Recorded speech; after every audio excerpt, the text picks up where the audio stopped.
All right, here we are again for another Rich Life Projects in the booth. This time it's an honour for this podcast with the great Richard Norton.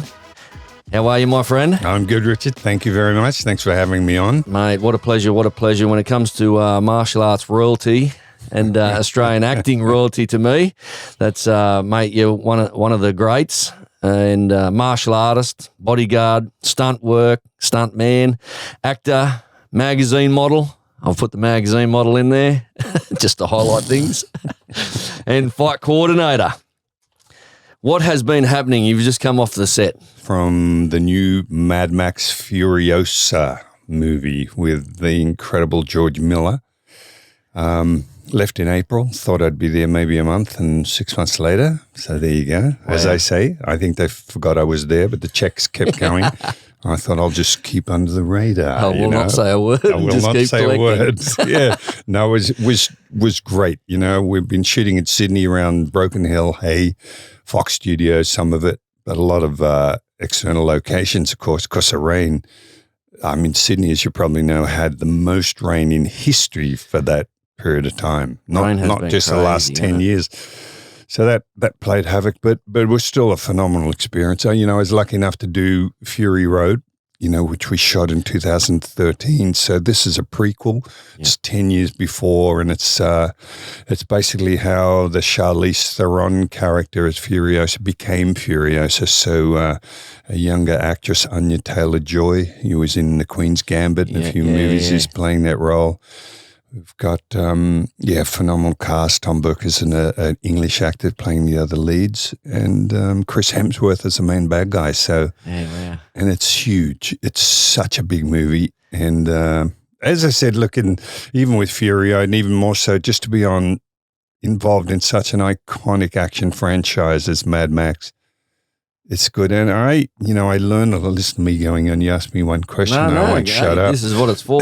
But it's such a learning experience. And, you know, we'll probably go into you and I chatting before this about stuff. But I just sitting and watching George Miller at the monitor in his director's van, you know, and you might have an aerial shot with 50 people and bikes and everything, they're like dots, and he's still, could you move your fingers, you know, a little bit that way, just change that ankle, and could you move that bike? And I just realized it's watching somebody painting a canvas. Like that frame, there's no detail that goes unnoticed, and he will not move on until he gets a shot he wants. So he's about perfection. He realizes that the frame the audience sees is the only frame they see. They don't see the 30, 40 takes. That's right. They just see the one that he chooses, and he's just determined to get the absolute excellence out of everybody and everything and every bit of equipment. And there's a real lesson there as a martial artist in that, because you know, I have a favorite saying about I just refuse to accept mediocrity. A lot of people are very happy being mediocre. Yeah, true. Where that continual strive for excellence is what it's all about, and that's what I get to see with George or someone like Chris Hemsworth, Anya. They're passionate and they're artists and they're just perfectionists, and to see examples of that in another area besides martial arts is very informative and very instructive. Crazy, and you're sort of doing the fight coordinations for the Mad Max movies. Yes, I was fight coordinator in the first one, where I did play a role as an Imperator, which was the same kind of warrior class that Charlize Theron's character as Furiosa was. I had a much bigger role as the Imperator in Furiosa. This being a prequel, I'm still trying to figure out, well, hold on, it's 10 years earlier and that's 20 years, so that makes, how do you do that? How do I make myself look how do I, can you airbrush my hair in this? But so, I was a bit more of a bookend in this one, you know, but as fight coordinator, I mean, it's work, mate, and I'm still getting to involve my passion. It's still just martial arts. I get to train the actors, take them to the gym, figure out, or with help of others, any fights it might be. And I thought, it doesn't get better than that. 100%. And as I asked you before, because I was reading, you know, you're born in 1950 and you're 72 and still going charging so hard after all the life that you've lived so far. That itself to me is inspirational. I'm 49. if I can get the 72 and one look like you, which I'd never do because my obviously fading looks, but that's what sort of inspires me to do an hour. You're a fine-looking gentleman. Oh, thank you, Richard. Richard and Richard, the two nicks. That's right. And that's what sort of motivates me in the morning, getting up and just doing an hour training, at least an hour training myself and just keeping fit. But yeah, going through your sort of schedules and life at your age now is still amazing. Yeah, well, the thing I realized for me is we always look at, this COVID. I had some of the best times during COVID, and God, I understand how bad it's been for younger people with businesses or martial arts schools or whatever. Please, I totally get that. But if you ask me personally, some of the best months in the last 2 years have been sitting on the couch, binge watching Netflix with my wife of 36 years, Judy. Amazing. I thought, this is it. This is the balance, But having said that, I also was very aware of how comfortable that could get. I just know I need a motivator, which is why I still teach seminars. Still teach grappling, still teach reality-based seminars around the place. Just was in Sydney last week and we had 52 on the mat, doing it. Really? Wow. And I need that because the fear is that people are going to go, let's see if Norton slowed down a bit, and I'm like, no, fuck that. It's not going to happen, So it motivates me to get to the gym, keep my skill set up, keep looking at what I've been doing. I've always said I never want to be the same martial artist I was 5 years ago because that's boring, It's all about evolving as much as possible, updating. And I find doing the work, whether it's working on a movie set like this, which has involved my skill set, even training, the science behind fitness and strength training with what we know compared to when I started, it's just night and day. And I enjoy getting on and seeing the latest updates, as far as that's a bit like, rebooting a computer. 100%. So that's why I still do it. Now, when I'm away, would I rather be home sitting on a couch? Yeah. But again, I realize that I need that kick in the bum like anybody else. And it gets back to what we were talking earlier, which I'll repeat about Buckminster Fuller, wrote a book called The Critical Path. Buckminster Fuller was considered a genius. He came up with the geodesic dome, the mathematical equivalence of synergy, et cetera, But he just got down to this idea of continual goal setting, and why goals, when people set a goal and they achieve it, it's never quite as fulfilling as they think it's going to be.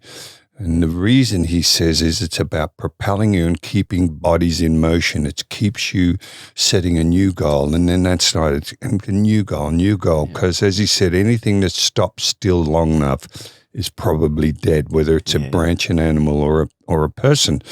So I kind of get that. So I'm continuing, whether it's a movie set, which we could get into also, creates a certain amount of stress because you go, oh shit, how am I going to be up to this gig? What do they want me to do? I've got to be physically able to inspire the actors as well as train them and do whatever. And the same with seminars. As I said, you've just got to be on your game. But I love that challenge. Yeah. I can't move or what I did 20 years ago. That's okay. I just try and be the best version of me at this stage of my life and not just be happy to be mediocre. Fully understand that. So going through that, back in the day, obviously martial arts was your bouncing and then martial arts. When did you actually get into martial arts? 11 years of age, I started judo. Okay. Yep. And I said this a lot of times. I said again, it was just a kid that moved into a house opposite to where I lived in Croydon, which is a suburb of Melbourne. Yep. And he just moved and we were going play pool a couple of nights. His dad would take us and stuff. And this is a very early stage. He was disappearing 2 nights. And I sort of said, where are you going? And he said, I'm going to judo classes. And there was a club in Nunawading, another suburb of Melbourne. And there was a Nunawading police sergeant, John Birch, who taught judo classes. Yeah. And I remember going, oh man, I want to go, so off I went. So that was my start.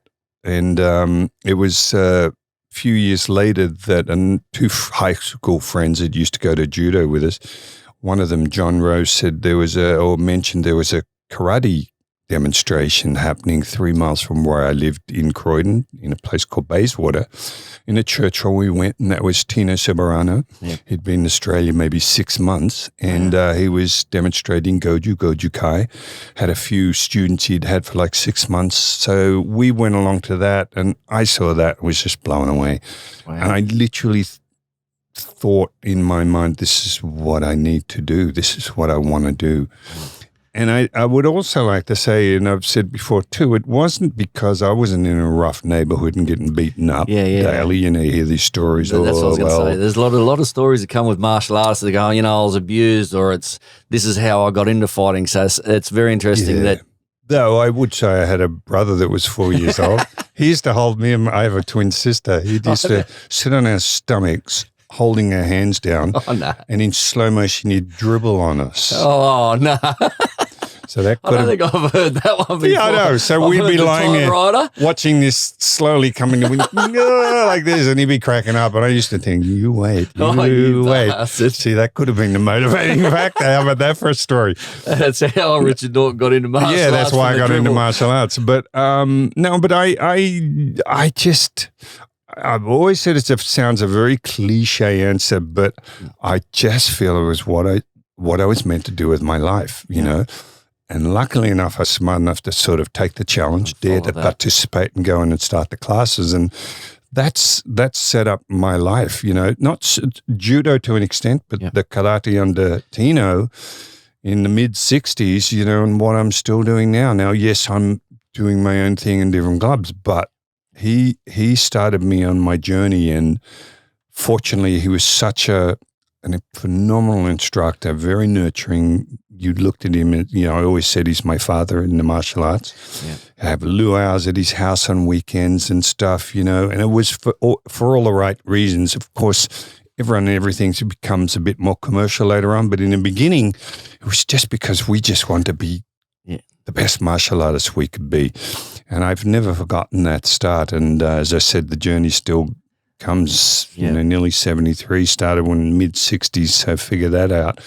Amazing. And it's still, and the journey continues, which is incredible. That's what I think that's why I love martial arts so much as well in regards to the learning side, because you never learn everything.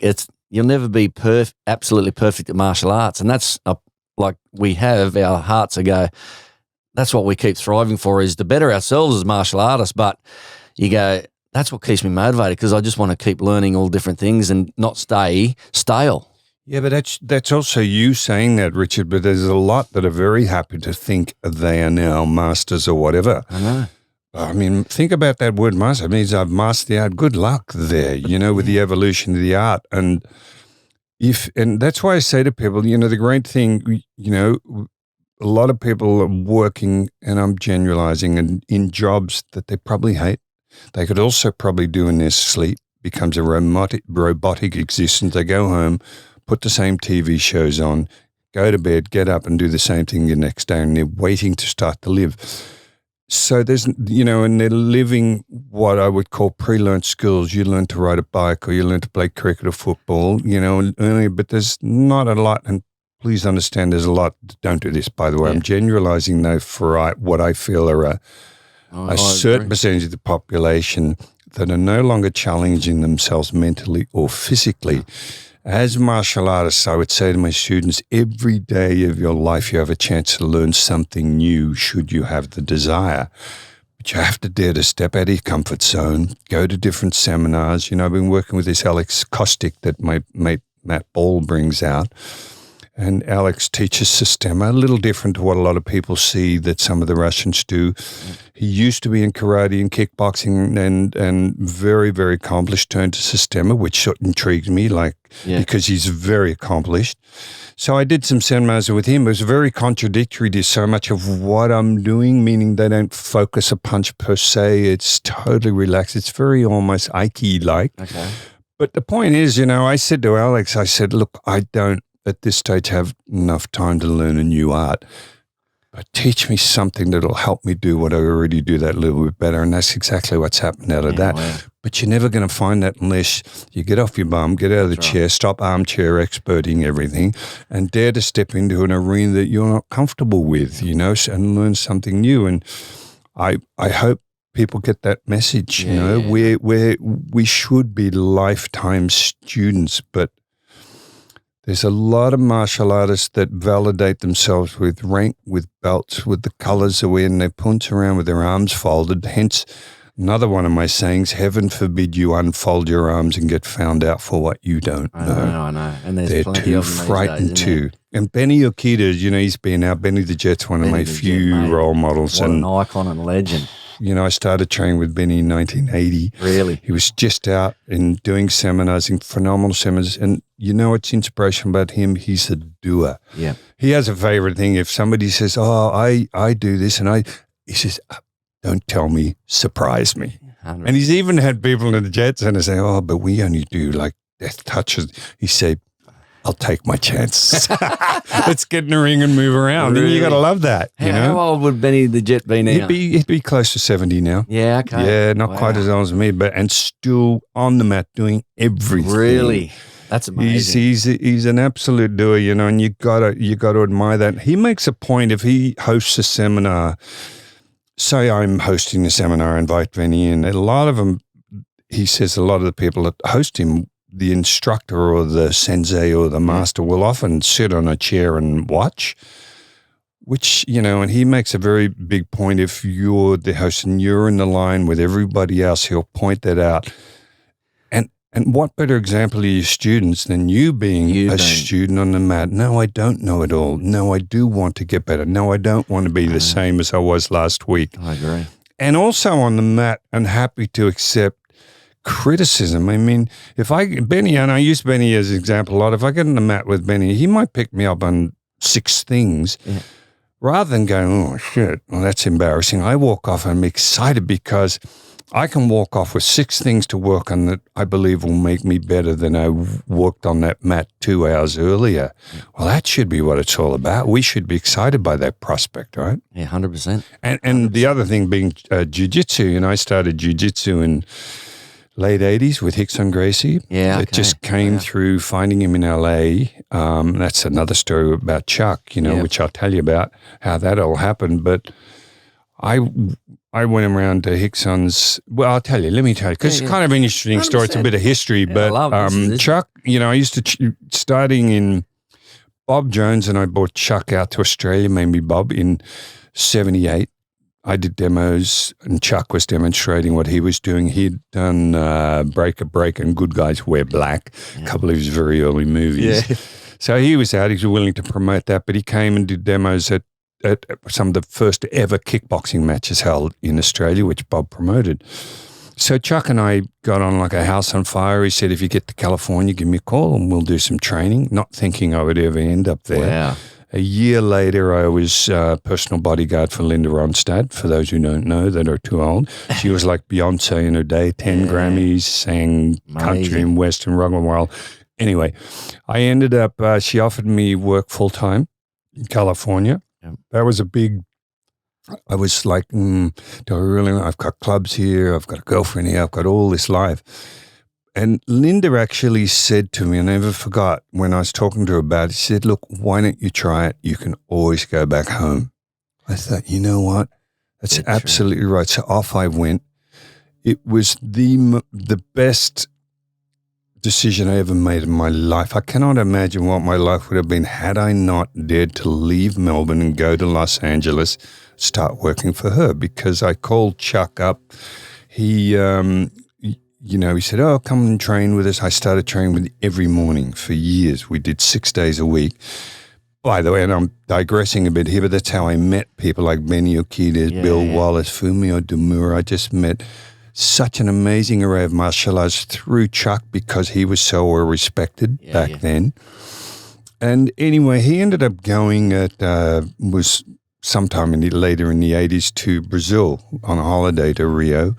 as a martial artist, wanted to know, well, what schools are around and, what's going on here. And so he ended up, through recommendations, in a Jiu Jitsu school with Helio Gracie, who's like the godfather of Gracie, Helio and Carlos Gracie. Yeah. So he's in a school, and with Rickson and Horion Gracie, who was, obviously Helio's son, and Royce Gracie, who was the first UFC. Oh, yes. Yeah. So he ends up on the mat with Helio and a little bit around, because Chuck was a black belt in Jiu Jitsu.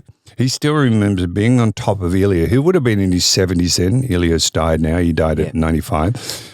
And he said he's on top, and Helio looks up and he says, Chuck, throw a punch at me. And Chuck's like, oh, Mr. Gracie, I don't want to do that, because he's looking at this, little, because Helio was pretty small too. Yeah. Chuck would have been 40s or whatever then. Yeah. So he said he half-heartedly threw a punch. So Helio's grabbed up and put a lapel choke on him. Chuck said he couldn't eat for 3 days, because his jaw was so sore. So that was his introduction to that, Anyway, he ended up through that coming back to LA with a videotape, VHS, by the way. VHS. Kids wouldn't even know what that is. Know that these days. But, and it was of Rickson Gracie's very early Vale Tudo matches, with these dudes in the ring and everything. And he showed it to me, and we were like, oh my God, look at this, So it was as a result of that, Chuck ended up bringing Helio, Horion and Rickson, a whole bunch of them, Pedro Sawyer, out to his UFAF conventions in Los Angeles, which I started teaching at in 1980. And so this would have been late 80s, 88, I think he brought them out. Even Carlos Machado was one of these dudes. Okay. So if you look at it, Chuck really started a lot of the whole craze and attention of Brazilian Jiu-Jitsu in the United States. Yeah, now, they were already there. Horion was already in LA for some years. Igor Machado was there, but it was only there in garages in their backyards. Yeah. So it was very unknown, but it took someone like Chuck with his popularity to help expose it to the martial arts world, as it were, because as you know, in LA, or rather in the US, most college kids are wrestlers. Yeah, that's their martial art. Of course, there's traditional martial arts and karate. So it was a big sort of impetus to get that whole interest started. And so I ended up meeting Renzo Gracie, So as a result, I ended up finding Horion Gracie in LA and said, I'd love to come around and see what you guys do. I went around. He had a house near Redondo Beach. Rickson was teaching there. I mean, they had really not much. So I'm in a garage. I walk in, and Rickson's the first one. First thing he says to me after he introduced himself, because he must have looked me up, whatever. He knew I had a whole stand-up background, it's karate and whatever, kickboxing, and said, oh, my friend, do you want to put the gloves on? Because they were the days when Orion was going around with Rickson and everybody else, challenging all the local karate dudes and everyone else to choose the efficacy of Brazilian Jiu-Jitsu, right? So luckily I was smart enough to say, no. I would just want to see what you guys do. So my very first lesson was Royce Gracie. Again, for those who don't know, was the first UFC champion. Yeah. He sat in his back, and I had to get in what we know as the mount position and try and stay there. There's no striking or anything. No. And then he sat on me, and I had to try and get him off. Well, both were ridiculously impossible. And I remember walking away going, oh, my God, I felt like a little baby on the ground with these guys.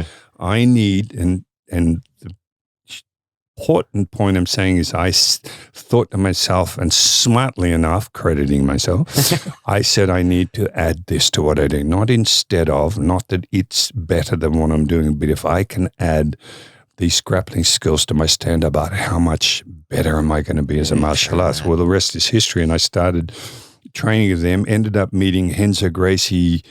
I did maybe 9 months, 10 months of private lessons with Rickson. Ended up meeting Renzo. He said, who are you training with? And I said, I'm at Horion's house training with Rickson. He said, you need to meet my cousins, the Machados. I think 3 of them. It was Hegan, Carlos Machado, I think John out in LA. Jean-Jacques wasn't out yet. And I think this would have been maybe 1990, might have been a little before. And so Henzo was going back to Los Angeles, going on to New York, and I was going back to LA. So he arranged for me to meet them. They were also just in a garage out Place Redondo Beach, at the beachside there, because they're all surfers, so that's why. But little garage, and Bob Bass, and there was some amazing people that we know now that are still doing that started back then. And so I started doing lessons. I'd ride my motorbike out every day. I'd train with Chuck, go out and train with them. And it's through that because of the association Chuck had with Horion, bringing him out to UFAF, I said, you need to meet the Machados. Even though Carlos had been there, there was no,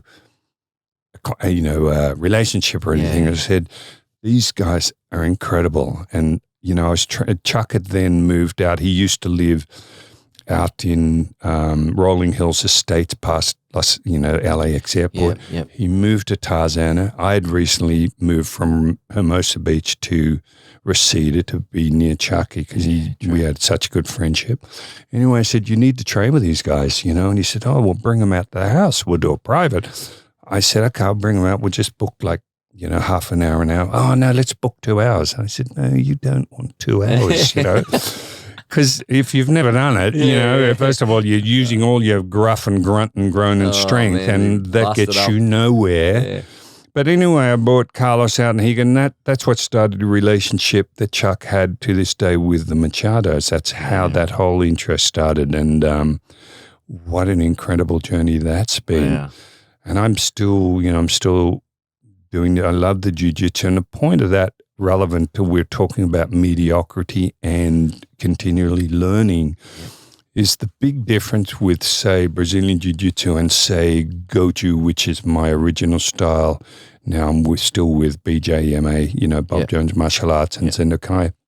I'm still overseeing that as one of the founders of that. But the great thing about Jiu-Jitsu is it virtually evolves by the week, I'd almost say. It feels like it, doesn't it? Because traditional stay traditional by the mere fact that they want to stay like they were 100 years ago, whatever it was, which is fine. But as you very well know, training with Greg Jackson, all these people, it's combat is all about the present day environment. You're not on a feudal Japanese bloody field with a guy on a horse, and a lance trying to skewer you.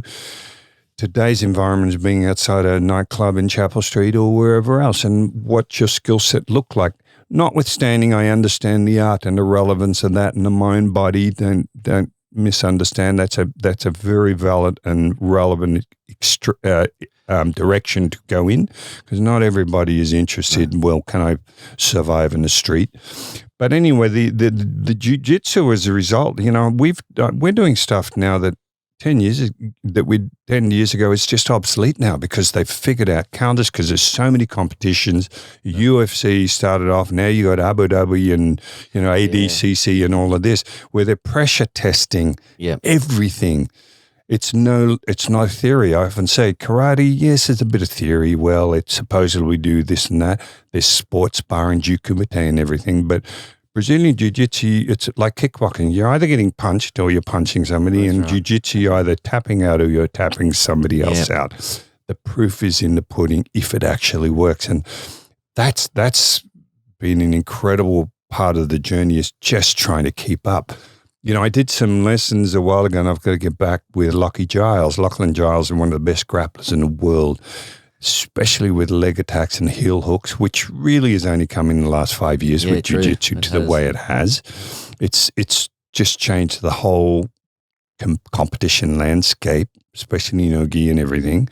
And I was on with Lockie, who's a lovely gentleman, so polite and humble, but so good. Yeah, really. And when a dude like that hooks your heel, you go, oh, fuck, right?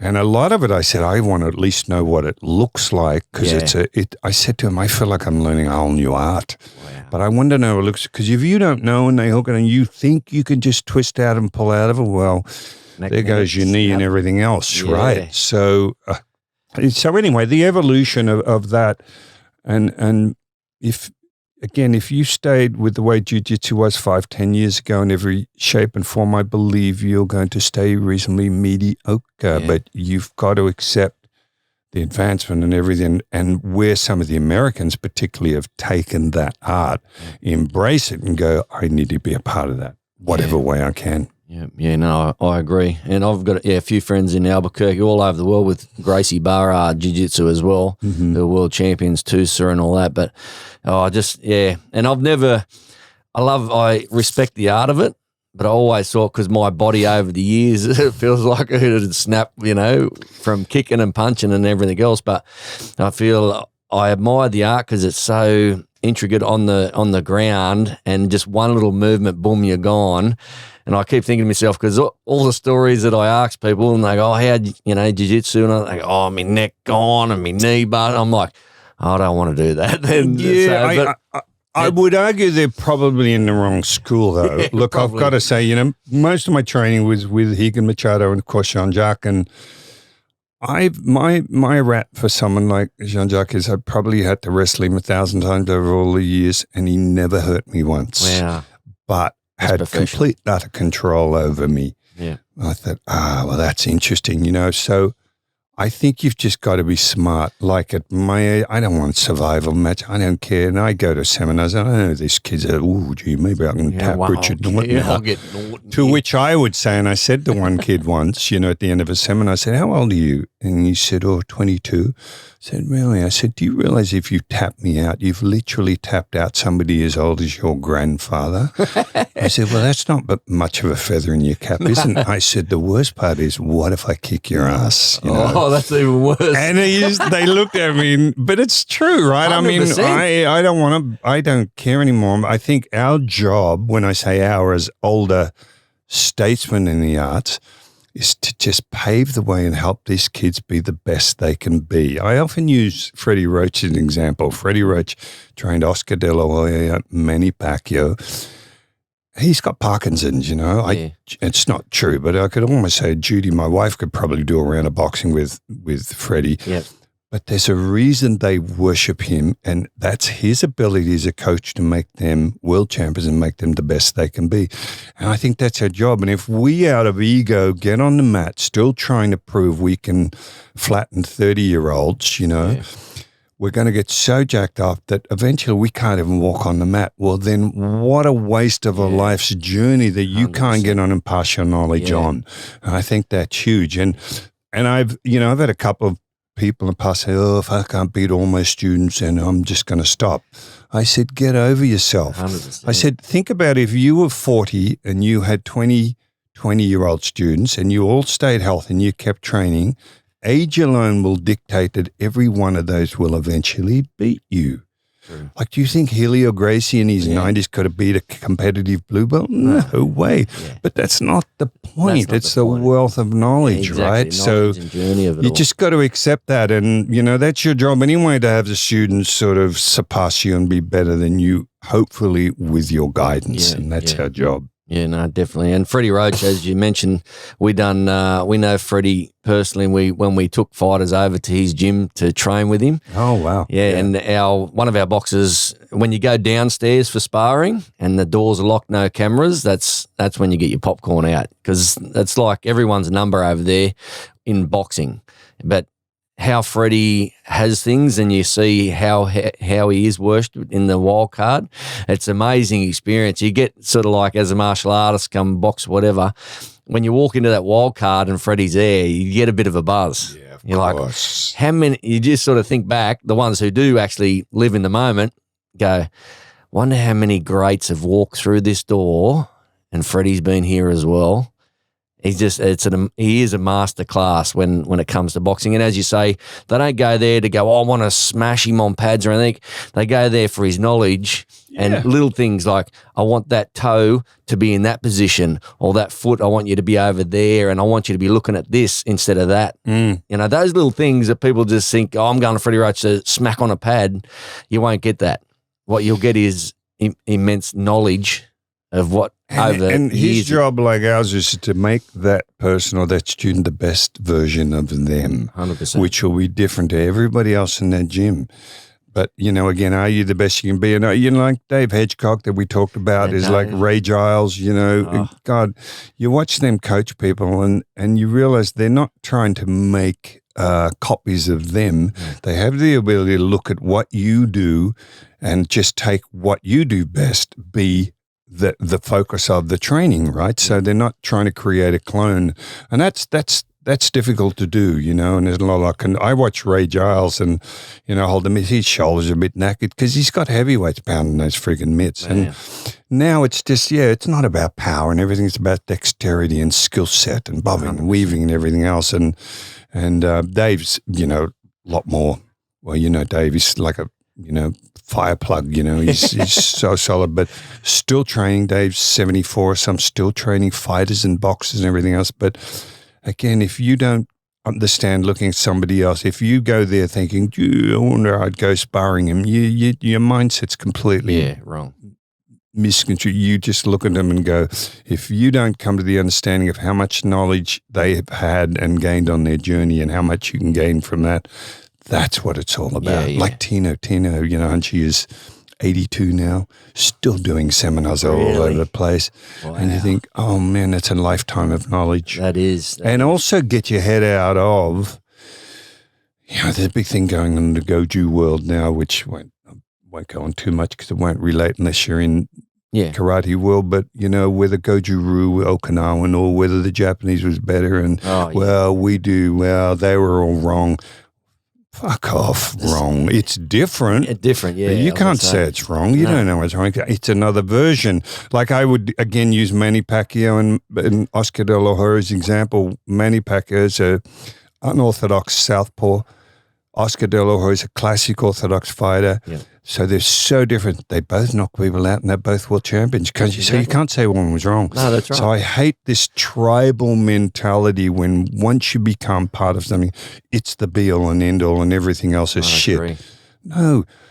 A lot of those styles would not have lasted as long as they did without some attributes. Yeah. Try and find that. Don't look for the fault and the negativity because you haven't improved by 1%. If you can find even 1% that person's doing, I like that. I don't like that and that, but I like that.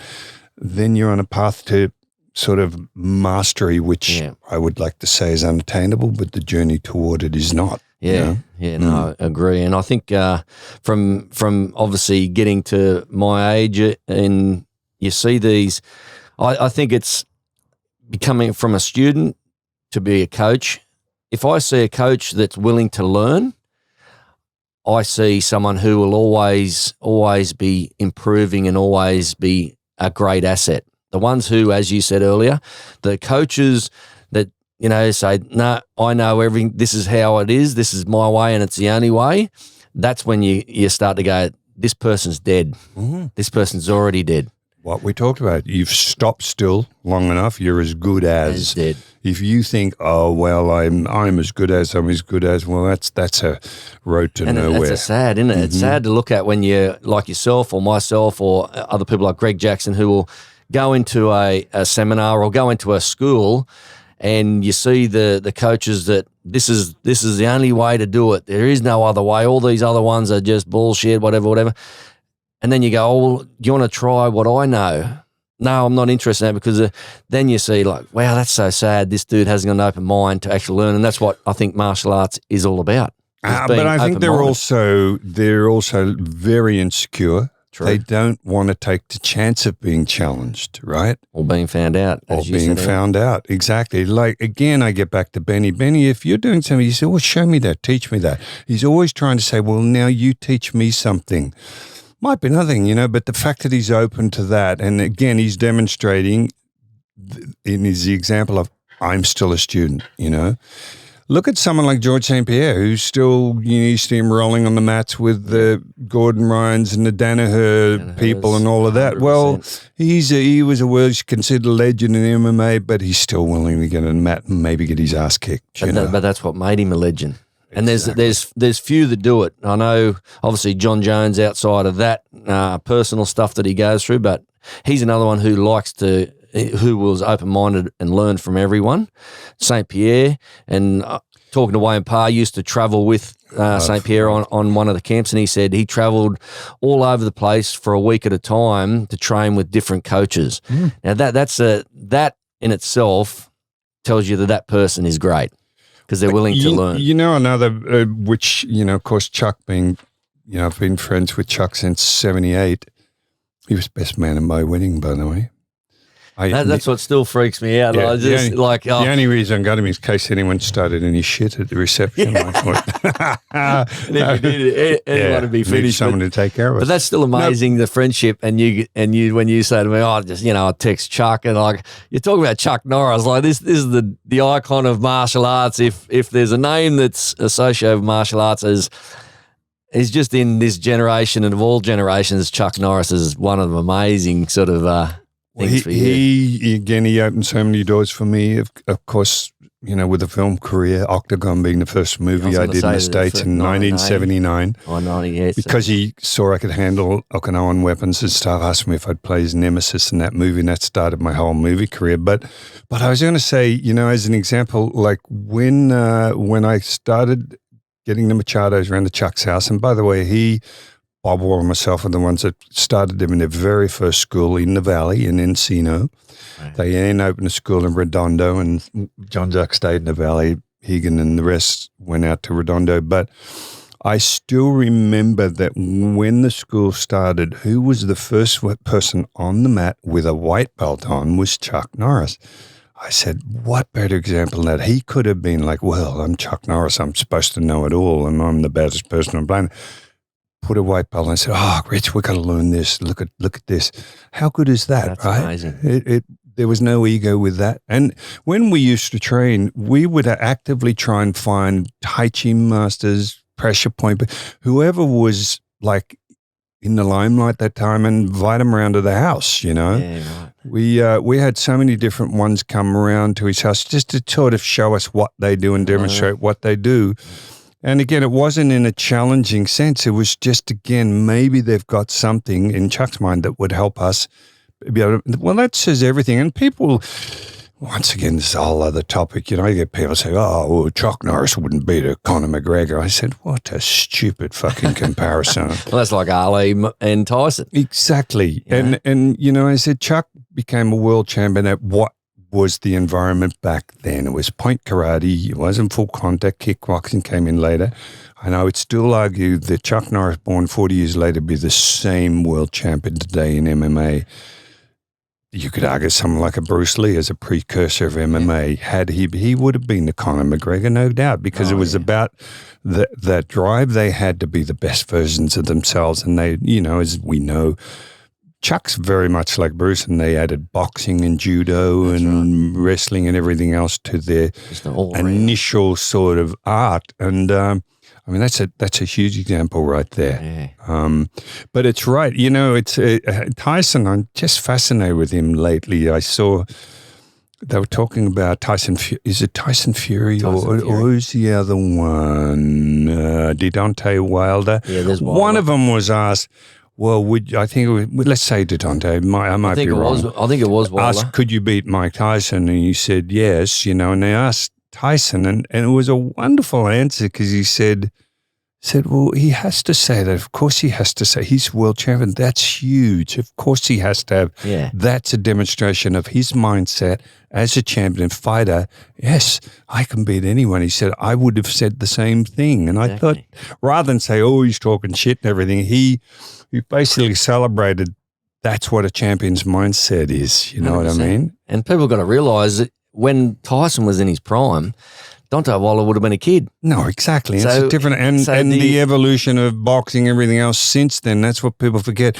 You know, I've had people look at what we did in Syndicate and said, oh, a lot of what you guys did was wrong. I said, oh, go and fuck yourself. You know, it's like, I look back at some of the forms or kata I did in 70, I'm going, oh my God, I actually thought that was pretty good. Yeah, right. And I did at the time. But it's true, you're only responsible for what you know at the time. And I believe whether people say, oh, Tino, being Japanese style, good, you got it wrong. He was absolutely doing with passion and with complete integrity what he believed was the best expression of martial arts possible at that time. Tino's since incredibly evolved with adding his Filipino martial arts into it. And as I said, I looked at what I did. Well, thank God I am able to go, well, that was shit, but I thought it was amazing. Yeah. How could you still compare me today with what I did in the 70s when I've never stopped training? I'm the first to admit that what I did back then now, but I would still say that the way we trained with Bob and the boys back then, we always said that what we lacked in sort of technique and all that, we made up for in blood, sweat, and tears. We trained as hard as anybody. Yeah. And you can't take that away from us or anybody else that trained at that time. And Bob Jones back in the day, like he was massive and still is a massive name. And still was the first to really introduce the whole eclectic idea of martial arts in Australia, 100%. Which was very much American, where we took the blinkers off and said, well, no, yes, Goju, we love that as our base style, but look how effective boxing is in judo and grappling and wrestling. Let's incorporate that. So we in the we started that in 1970. We were doing what's now considered MMA back then. Now, of course, it's far more advanced now, but we were still doing that back then, and as I keep saying, to compare what we were then to now, I just go, well, I'm not even going to have that conversation with you because you're a moron. The ones who are saying that to compare are just uneducated people. No, exactly. In martial arts. They obviously, if they were martial arts, they go, well, you can't compare. At that time, he was the greatest. At this time, he's this age, and obviously his time has done and he's gone, but this time now, this person's the greatest. Like, it's just different times, different eras. Incredible contribution people like Tino and Bob made to martial arts. Yes, different directions and everything, but the common denominator is still we're all martial artists. 100%. Yes, we're expressing ourselves differently, but I always say that art is individual expression. If you got 5 people painting a tree on a canvas, that tree would be different on each canvas. Same tree. That's individual. That's art. So martial arts is the same. Of course, my physicality, my age and everything will have me express my martial arts differently to a 20-year-old. Yep. That's great. You know what I mean? And we've got to be okay with all of that. And again, it's this tribalism that now my tribe says this is what we do and everything else is shit. You know? I know it's a really weird thing, but that's why I sort of don't really get into the whole when you get into politics of martial arts, like you lose your head sometimes, and you really just look at someone and just go, "What the fuck are you talking about?" My wife couldn't be further from being a martial artist. She's often said to me, perfect yin yang match. Yeah, and she said to me once, she said, "You are in the most fucked up industry." Excuse my language, Judy. Maybe you didn't say fucked up. Maybe that's my interpretation. And I said, "You're right," especially considering we punch around professing this philosophical lineage and background and integrity and honor. And yes, on the mat, so many. What did Shakespeare say? The world is a stage. We're just playing roles. Well, people get on that mat for the 2 hours and role play, and then they get off the mat. They're the biggest dicks, with the way they interact in society with their family, with their friends. Well, that's not being a martial artist. That whole Bushido code was far more than that. And I would say that it's not the 2 hours on the mat that matters most as a martial artist. It's the 22 hours off the mat. Couldn't agree more. You don't wear your gi and your colors and everything else. What then? How do you behave that really says you're a martial artist through and through? And we're all flawed. We're all trying. There's no way we're not masters, or at least I'm not. But we try and do our best, to be the best examples of that chivalry code, not unlike the Knights Templar had, or, Knights of the Round Table. I mean, I think that's important to encompass the whole spectrum of character and behavior that goes with being a martial 100%. Artist. And I think a good example of probably him and a friend of mine, Judd Reed, perfect example of someone who's a karateka, an absolutely legend on the mats when it comes to Kyokushin karate and a martial artist in general, and could destroy pretty much a lot of the people that get on that mats with him. But then outside of that, I mean, we go and play golf together on Tuesday and Thursdays, and you'd never meet such a respectful, down-to-earth, humble person that you think to yourself, this dude could just put me out within a second. Yeah. You know? I haven't actually met Judge. Haven't you? But we've sort of messaged and done, and I obviously know who he is and respect his journey. So it'd be fun to sort of meet up with him someday. I'm lucky I've done a podcast with him earlier on, and wow, what a massive journey he's had too with the 100-man kumite, and like to go but through see, all that. see, again, just to finish all that up, you're talking character, and again, get back to someone like Tino. He's got a book launch. He's just launched a biography written by Michael Black, one of his students and a friend. And, you know, I wasn't able to come down to the launch in Melbourne a few weeks ago because I was still in Sydney. I was worried about flights, blah, blah, blah. Yeah. There's something like 200 people in martial arts of all different creeds, you know, the Barry and Ann Pangs and all different styles. And I heard that the speech Tino got was so amazingly embracing of everybody and basically, again, showing respect and thanks that everybody there, different styles, some are Wing Chun, some are Kyokushin, some are Shotokan, whatever.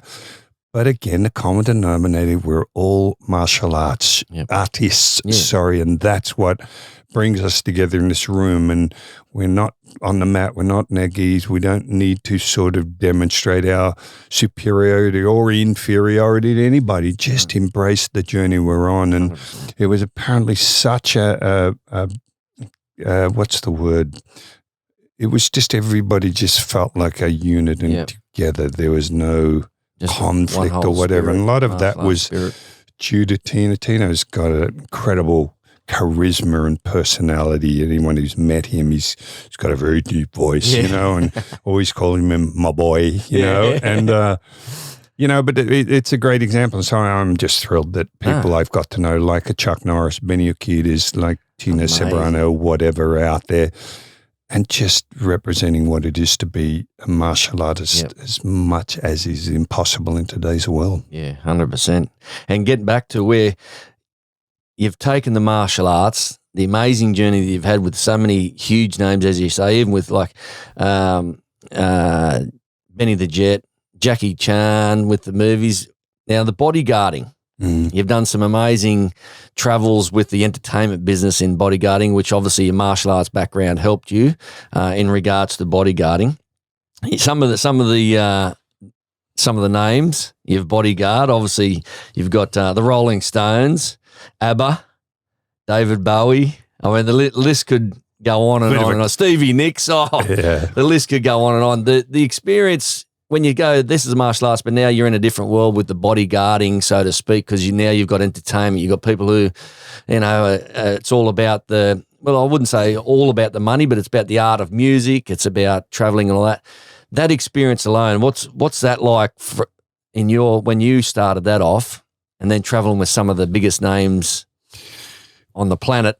Well, yeah, it was through Bob. Bob was doing security 10 years before I met him, because Bob being 10 years senior to me. But Paul Dainty, Australian entrepreneur who's still in the business, he used to bring a lot of the rock and roll acts and music acts out. He gave a call one day and asked if we would look after the Rolling Stones. This is in 1973. It was a little while after Altamont, where a Hell's Angel bikie, you know, knifed a fan, did all this sort of stuff. Yeah, right. Wow. So they were already a little nervous about security and all that sort of stuff, and the look, as it were. But that was I used to teach Mick Jagger karate at 4 a.m, teaching him like reverse punches and stuff. He was quite intrigued, very fit, very intelligent guy. Which, by the way, the lessons I've learned even being around, and I call it being around people at the top of their game. Like working with a Mick Jagger or Keith Richards or whatever, I always used to say, I saw a documentary recently on Netflix on Mick Jagger. Yeah. On Keith Richards. Yeah, I haven't watched it. And there's a recent one that's talking about being a Rolling Stone, where one episode is Mick, one's Keith, one was on Ronnie Woods and stuff, which is fantastic. And first of all, you get to see the intelligence of someone like a Mick. I said to people, nobody gets to have a career like that without being so fucking smart 100%. And on their game.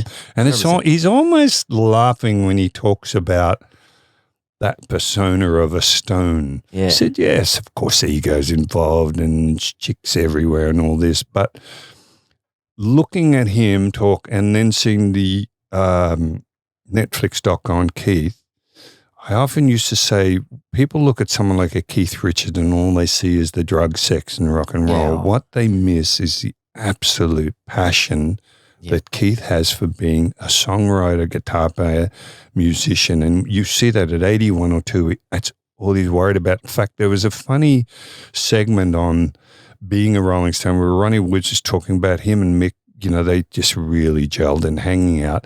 And he said they had a couple of nice ladies with them and all this. I don't know whether he was exaggerating. He said basically 2 days in the room, they never put their guitars down. He said these really cute girls are pretty much looking at their watches and going, well, fuck this is boring as all shit. But he laughed because, yes, that was part of that whole scene, but still what mattered to them most was their absolute passion for being artists. Well, look at the parallel with martial arts. That's all we think about. Judy says, God, will you get off you? All you're doing is looking up stuff and what this. So that's what we do. So I that was fascinating being, or David Bowie. I worked with David for 8 years, you know. Really? Wow. What an incredible man. Just so intelligent, well-read, educated. And I remember seeing, you know, this was obviously after the Ziggy Stardust days, you know, and all this, the what was it called? The Great White Duke. You know, there's a whole tour he did that I started with him. Anyway, I remember standing with David watching this audience, and he said, Rich, look at them. He said, they're all dressed the way I was the last tour I did. He said, they'll never catch me looking the same. Yeah, he was like a chameleon. But think about that. That's also continually evolving. Evolving, 100%. How can I express myself a little differently? I don't want to be the same person last tour. Stevie Nicks, amazing. Fleetwood Mac was with them. You know, ABBA, I mean, what a tough gig that was, Richard. Oh, my God. Training them on the beach, those ladies, they wouldn't get out of those bikinis, which I found quite disturbing. 100%. I wouldn't be able to concentrate on that. No, and I'll tell you what, the women back in the day. Could you go and put something a little more respectable on? Here's a gi. Yeah, here's a gi. But I train them nearly every day. They train like maniacs, incredible people, so down to earth and lovely to be around. Of course, you know, the longest period I had working was with Linda and James Taylor. Yep. And I used to go to Martha's Vineyard, you know, which is over the east coast of you know, out from New York, over the east coast of America. And when he was still married to Carly Simon, and train him in martial arts and the bow and get him fit. And, you know, and still he was out, I forget how many years ago with Carole King, and he got the tour manager to find me, you know, and flew us up to Sydney. We got to hang with him and his family. Amazing. And it was like just yesterday. So to know that we formed that friendship. And you know, the really nice thing, and I'm bragging now. No. He introduced me to Carole King because James was actually a heroin addict when I started with him. And he makes no secret. I wouldn't give away secrets. Yeah. That was, you know, and you know, of course, not everybody, but a lot of people did cocaine and shit like that. Yeah. But it got to where, like, I'd set up a punching bag for James before the shows, just a bit of adrenaline warm up and everything, and train him. I trained him as hard as just about everybody. Same with Linda Ronstadt. But when James introduced me to Carole King, which was just a phenomenal thing, he said, "Oh, Richard changed my life," you know. It wasn't me. It was really, I think, the fact that I introduced him to exercise and martial arts to the stage that he eventually said exercise became his addiction. He never smoked, didn't drink, and that's been the last 15, 20 years. Wow. Which is what a phenomenal sort of thing that is. And to have that sort of relationship with artists of that caliber and the mutual respect they had for what I did, that was heartwarming. You know, it's fantastic. Yeah. David, you know, I used to train David, and he challenged me to a one-arm push-up contest when I first met him. Did he? Yeah. They were all pretty fit, you know, a lot of them, not all of them. No. You would never get Keith Richards doing a workout to save his life. That was one question I had when you said you're training the Rolling Stones. I bet you 100% Keith Richards wasn't on any mats or any gym. He actually said to me on the tour, and I forget how old he might have been, 40 or something. Then he said, "Oh, I know I'm probably not going to live to be 50. I mean, he was quite resolved. But here he goes, and he's doing amazing work and just hanging there. And Keith looks incredible. Linda's still there. I still talk to Linda Ronstadt every couple of weeks. I give her a call. You know, she's unfortunately got, I forget the name of the ailment. It's a bit like Parkinson's, where she's lost control of the muscles and stuff, so she can't sing a note anymore, which is just tragic. That'd be like us losing our arms and going, what do we do? But boy, what a great mindset she's got. She says, no, I've had an amazing journey, an amazing life. She's very accepting. Yeah. Of course, she says, well, there's also nothing I can do about it. And that's pretty interesting when you go, well, nothing I can do about it, so let me make the most of what I have and enjoy the memories of the journey I've had, and that's also, there's a lot to learn from that, Yeah. So and Jackie Chan, of course, I was going to say Jackie Chan, yeah. Maestro of martial arts. I started with him in, I think, 1984 or whatever. I did a film called Twinkle, Twinkle, Lucky Stars, and that was amazing. I ended up doing 4 movies with Jackie as the main bad guy. At one stage, I was the only Westerner ever to ask to work more than once in one of his movies. Wow.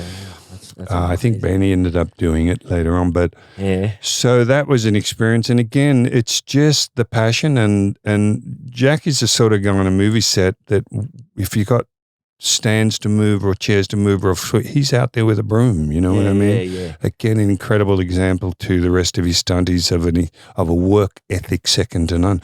Because I did that first movie and I thought, this would be good, 12-hour days like I do in America.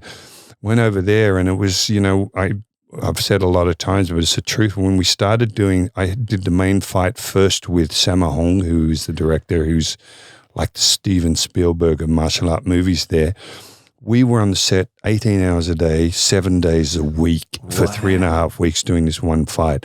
I thought I was going to die. I was a lot smaller then than I am now. I lost something like 8-9 kilo in weight because the studio was 110, 115, no air conditioning. But then I realized, I said, geez, I'm complaining. They do this year round. They're never not doing it, him and his stunties. And that was also a big lesson about work ethic, because I thought and I literally got to my hotel room once and said, after starting the fight with Sammo and before doing this fight scene with Jackie, I said out aloud, if I can get through this, I can get through anything. And I really meant it.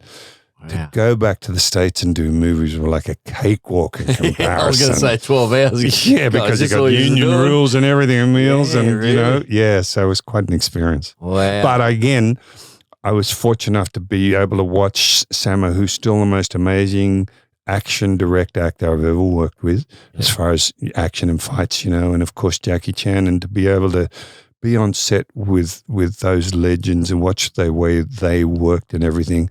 So not many people get to do that. No way, wow. Because somebody said recently, what did you think? Somebody interviewed and said, what do you think when you're on the way over to Hong Kong to work with Jackie Chan? Were you scared or whatever? I said, no, because I didn't really know who Jackie was. I didn't follow the Chinese kung fu movies like a lot of other martial arts did. Yeah. So I said, it was just another gig.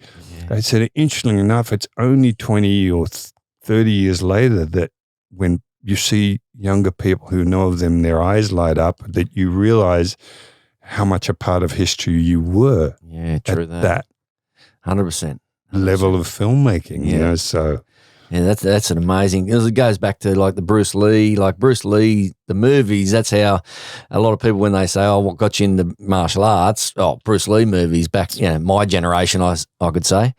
But yeah, it's amazing when you look back at that and you take a moment to go, wow, that's a part of history that way. Yeah, because Bob and I used to do demos at movie theaters when they played Bruce Lee movies. We do a demo out front for a live audience. Yeah, right. Wow. But there's another one. Danny Inosanto, who you probably know, he's an absolute legend, and he's late in his 80s. He still does more seminars than anyone in the world, Filipino. I had a 3-hour lunch with Danny when I was last in LA in March this year. Yeah. And just what a lovely man. Oh, my God. He's another one, by the way, who started training with Egan Machado. Okay. Egan said he has never had a student put so much time and effort. And Danny's got a lot of injuries. He'd be like on his back shrimping up and down the dojo floor for hours. Really? And again, just a total student. When I met with Danny this in March, he's got 3 different instructors. One's teaching Wing Chun, one's coming in teaching him privately. Yeah, really. And yet many in the world would see him as the ultimate icon and master of martial arts.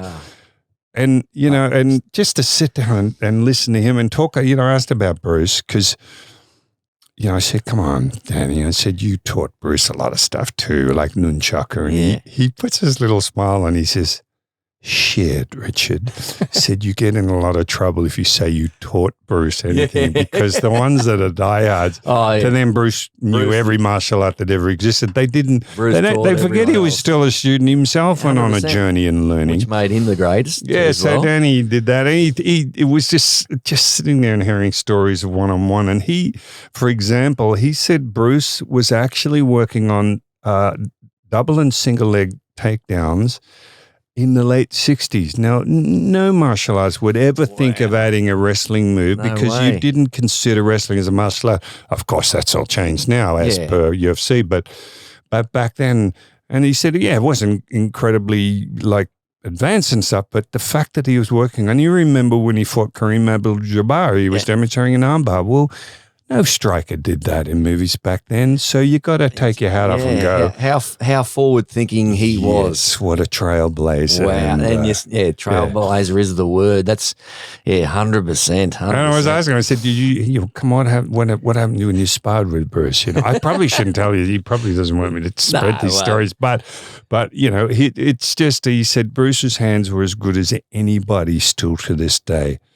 He said, so when Danny used to be, he could have been an Olympic sprinter. Yeah, right. So Danny said, I just moved a lot to the point that I would just keep the distance because I knew Bruce's hands were so good. I wouldn't even get him that close. To the point he said, once Bruce stopped and said, are we going to fight or just run all day? It was very funny. Oh, if Bruce saying that to you, you think, I'll keep running. No, I'm going to run all day. That's right.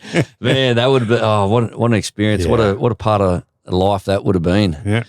So as many movies you've got into the acting, and as many movies as you've done, and I won't name more because there's thousands of them, literally thousands of them. But it's real honor just going through all these movies that I've gone through, and just some of the names that you've done them with.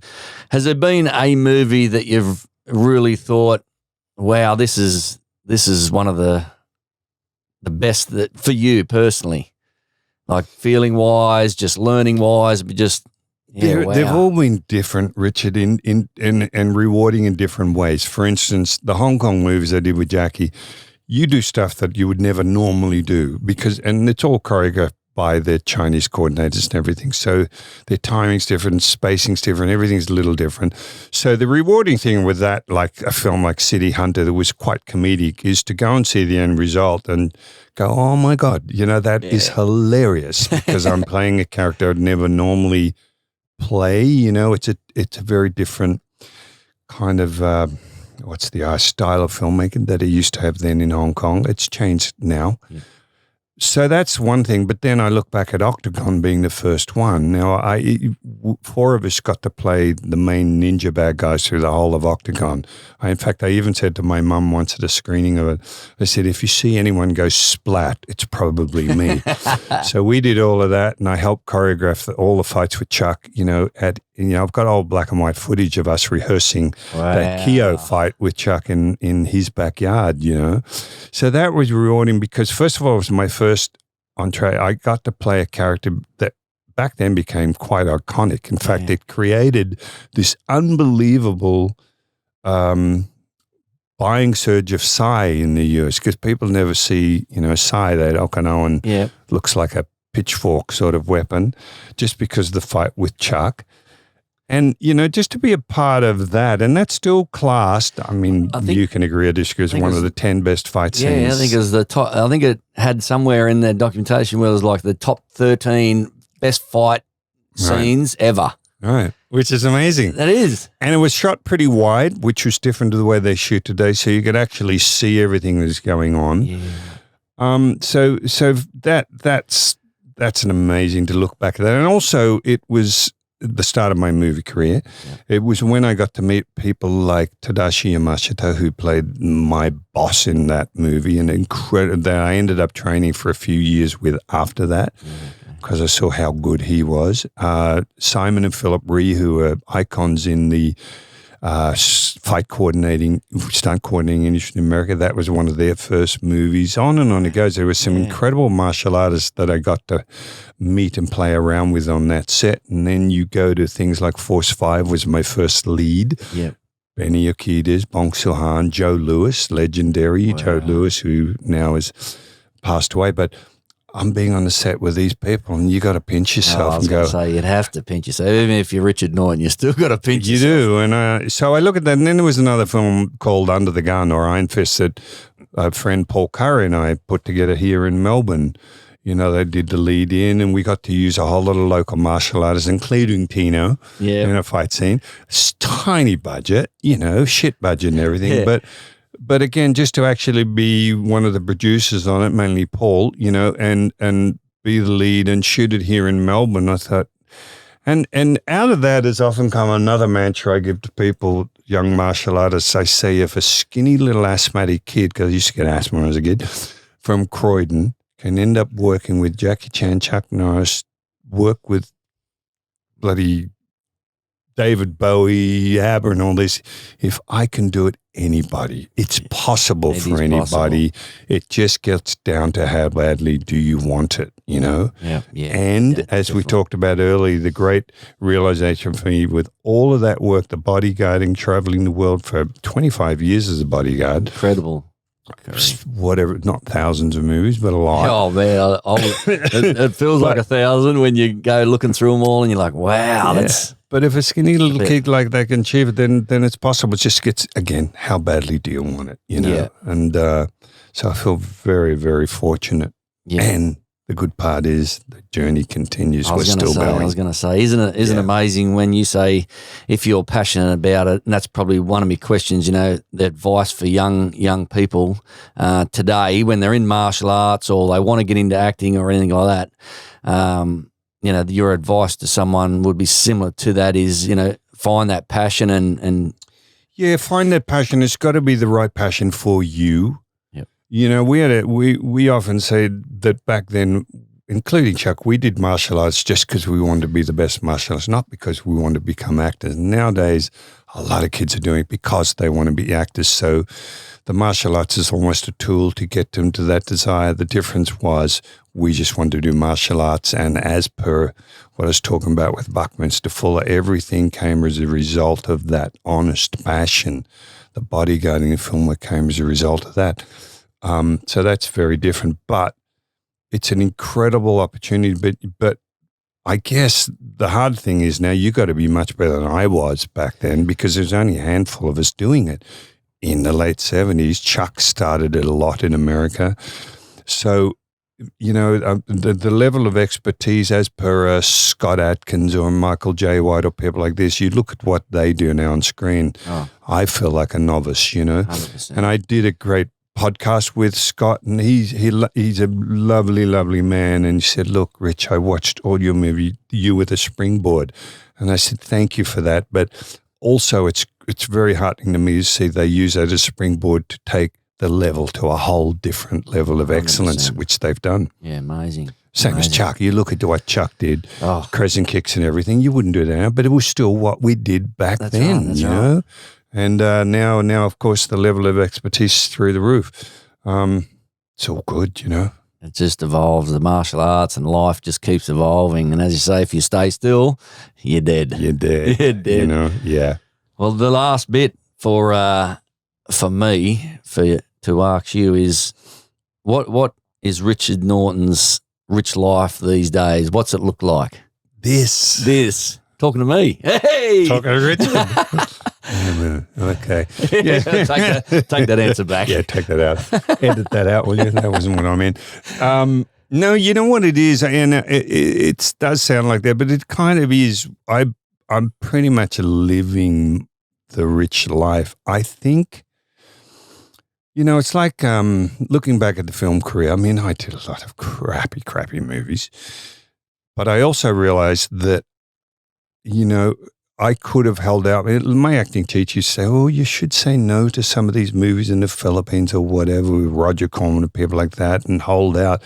First of all, you always thought at that stage that maybe that's the only gig you're ever going to get. True.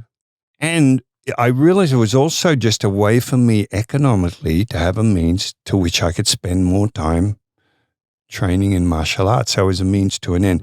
Right. If I was that passionate about being an Academy Award-winning actor, then I would have spent as much time in an acting school as I did in the dojo, which I didn't. And I'm okay with that because I accept that as being part of my journey. So cut to now, a lot of, I mentioned Eckhart Tolle. I love Eckhart Tolle, who wrote a book called The Power of Now and multiple seminars all over the world about being in the moment. That so many people have a future story, and it's always about what I need to be complete. I need this, I need that much money, I need that car, or I need that expertise or whatever. And none of that's real. You might get hit by a truck tomorrow. You might not. So embrace today, and also trying to be okay and realize, like Judy and I, we've got the stage of realizing when enough is enough. We don't have millions of dollars. Everything got a beautiful house here, place over in LA, nice car, but it's the relationship we have. It's our fact that I can still go and train every day. I'm still healthy enough to do it, and that I don't want to be today just wondering, oh God, am I going to work again? I'm 73 soon, blah, blah, blah. No. If it's right, it'll come, it'll happen. But I'm also happy with that balance of downtime, of just having nothing on my slate to do tomorrow and enjoying that and just seeing what spontaneously comes up. Of course, you've got to still have goals. I still have things I want to aspire to and everything, but we're just learning to be, no, we're okay, even if I'm living off my US pension and SAG pension and everything, we're okay. House is paid off. How good is that? Go for a walk down the beach, and I know, again, that sounds very simplistic, but have a little sand scrub, get in the water. I'm doing Wim Hof breathing every day, cold showers every day. We got a little meditative thing we watch and do on YouTube together. So I'm living it, mate. I'm living it. And there's still more to come. 100%. But I'm trusting that it will. And even if it doesn't, we're okay. But that's what. Just be okay sometimes. And of course, we're going to get all stupid now, but just really nurture the relationships that are important. So many people, when they work their asses off and all they do at work, if the people are most important to your life are up here, you're probably spending most of your time with people 2/3 of the way down that list. Guaranteed. And neglecting the value and the warmth and what those few people up top can give you in your life. And a lot of people regretfully either get so sick or get to a stage where they're no longer able to enjoy those moments. And we're just also trying to be very aware of that, and it doesn't mean, we just got a bunch of friends. Judy's not that social, but she's great when we're in a social. She's interested in people and asking, but she's out in the garden every day. We've done every friggin' garden 5 blocks from here. This is why I got to keep working to pay for the fucking plants. But it's a bit like martial arts. She's in the moment. She loves it, and that's her passion. 100%. And some days it'll be, the neighbors won't even water the plants. And I said, yes, but that's a given. That's not the reason you're doing it, So it's just the balance, Richard, I think, and again, it sounds like just trying to be all stupid and philosophical, but it's the absolute truth, I agree, 100%. Happy in our spot, love each other, care for each other, got a few friends. Even like when you lose friends, I've often said some friendships are only meant to last a week, some a year, some 5 years, and some a lifetime. And each one, same as relationships, which lead you to your everlasting love in life. Most of them are just there to teach you what you think you actually need from that relationship. Definitely right. And that's okay too. And, I had an issue with some friend of ages, and we've now parted. And there's Judy, who's very wise with stuff. I won't tell her that. I didn't mean that, Judy. I'm the alpha. She said, how freeing is it now that you no longer have to spend any more time or energy on that person? 100%. They're just over there now. Yeah. And our favorite saying right now in our lives is, if someone or something doesn't add value to our lives, 100%. fuck off. Yep. I wish you all the best, but Yep. don't add grief and stress and everything in Yep. my life, you know? Yep. That's a pretty good spot to be. Mate.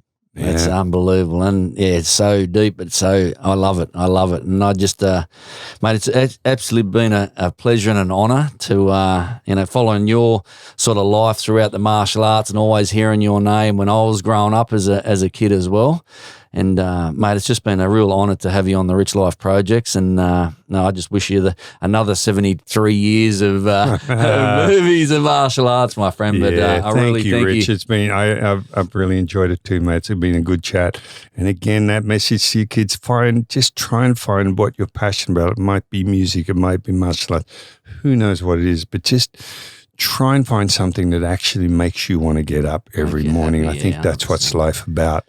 Don't wait till you're 60, 65 and retired and now got my super and now I start to live. As I say, well, good luck, you know. I mean, there's another thing too about health, you know. Find something that adds health and well-being to your life, because that's the other thing. If you're 65 and your back's gone, your neck's out and you can hardly walk, well, you can't enjoy walking to the beach or going down to the bush or anything anymore. So that's something also to, like being smart with how you look after yourself. You know, you would have been the same as me in your 20s. You feel like you're indestructible, you know. It's only now you realize how much smarter you got to be with how you impact your body and everything else, and because this is just the vehicle. That's right. You know? That's right. But it's just, as I say, it's about what you said earlier. Just keep moving. Keep moving. Because once and you do might stop, be ever near that much. Yeah. Might be the tiniest bit. That's okay. Just keep moving. just keep moving forward. Just trying to, do the walks, do the runs, do the push-ups, do the sit-ups.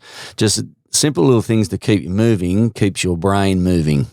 I mean, here we go again. See, we're supposed to be wrapping up, but we know about the second episode here, Richard plasticity Norton. of the brain. You know, that's why they say older people with dementia to learn a new instrument, learn a new dance. There's something that gets those neurons firing. You know, that will create brain patterns and everything else that are added to what you already have. And I think that's what we are lucky enough to do as a martial artist. You know. 100%. Thank you again, my friend. You're welcome. Absolute pleasure.